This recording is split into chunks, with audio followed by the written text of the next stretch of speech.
26 দিন না এক বিন্দু খাবার না এক ফোঁটা জল, শেষ পর্যন্ত অনশন ভাঙলেন সোনাম ওয়াংচুক। হাসপাতালে পৌঁছালেন কেন্দ্রীয় মন্ত্রীরা, দ্রুত আরোগ্য কামনা করলেন প্রধানমন্ত্রী।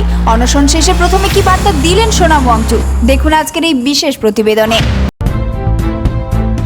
নমস্কার বন্ধুরা, আপনারা দেখছেন voice of Bankura, presented by আর লাগেজ, প্রতিটি পথে আপনার সঙ্গী। টানা 26 দিন ধরে অনশন চালানোর পর অবশেষে নিজের অনশন প্রত্যাহার করলেন পরিবেশবিদ, সমাজকর্মী ও শিক্ষাবিদ সোনাম ওয়াংচুক।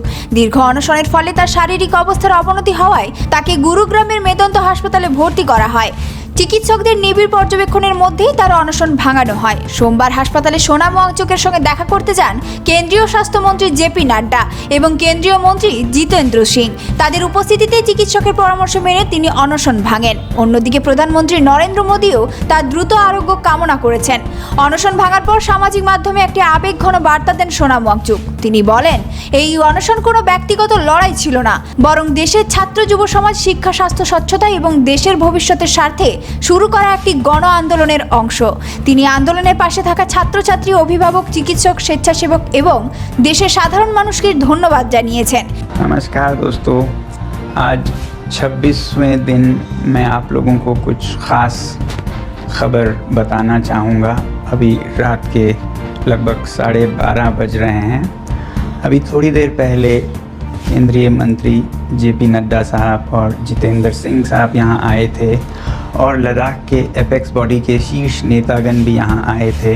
और उससे पहले आप लोगों को मालूम है, विभिन्न राजनीतिक दलों के लगभग 65 सांसदों ने आकर और हस्ताक्षर देकर हमसे अनशन तोड़ने के लिए कहा और वो संसद में इस मुद्दे पर नीट पेपर्स और परीक्षाओं की प्रणाली पर चर्चा करेंगे, ये आश्वासन दिया। और जो सरकार से इस तरफ से मंत्रीगण आए थे, उन्होंने भी ये आश्वासन दिया, जिसका कि 2 दिन से हम बहुत ही कड़ा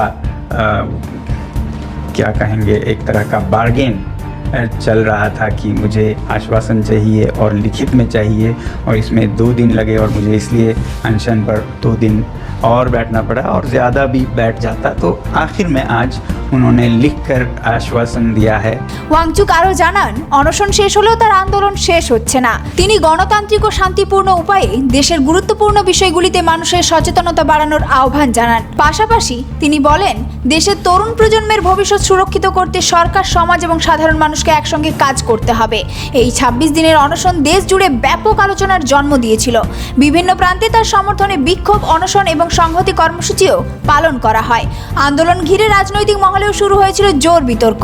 এখন অনশন শেষ হলেও সোনাম ওয়াংচুকের বার্তা এবং তার উত্থাপিত দাবিগুলি নিয়ে আলোচনা অব্যাহত রয়েছে। আগামী দিনে এই আন্দোলন কোন পথে এগোয় এবং সংশ্লিষ্ট বিষয়গুলিতে কি উদ্যোগ নেওয়া হয়, সেদিকেই এখন নজর গোটা দেশের। এই ধরনের গুরুত্বপূর্ণ খবর সবার আগে পেতে আমাদের চ্যানেলটি সাবস্ক্রাইব করুন আর ভিডিওটি শেয়ার করতে ভুলবেন না। আপনার মতামত কমেন্টে জানান আর লাইক শেয়ার করে ভয়েস অফ বাঁকুড়ার পাশে থাকুন।